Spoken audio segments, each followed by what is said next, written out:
C'est l'histoire d'un couple qui réalise des travaux trop importants aux yeux de l'administration fiscale. Un couple, propriétaire d'un appartement dans un immeuble, reçoit des appels de fonds du syndic relatifs à des travaux de rénovation qu'il va déduire de son revenu foncier. Cela génère un déficit que l'administration fiscale conteste. Elle consulte avec attention la facture et constate que lesdits travaux portent sur la restauration complète de l'immeuble.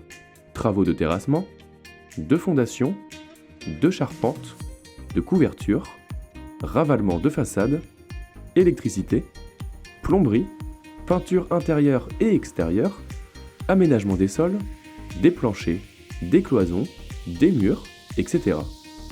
Pour l'administration, il s'agit de travaux de reconstruction non déductibles.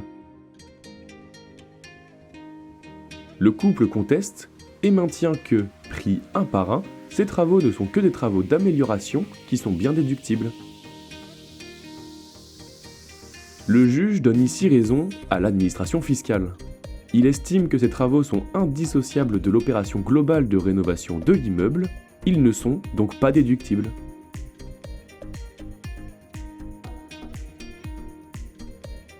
En principe, les travaux d'entretien, de réparation ou d'amélioration effectués dans un logement sont déductibles pour le calcul des revenus fonciers imposables. Mais ce n'est pas le cas des travaux d'agrandissement et de reconstruction.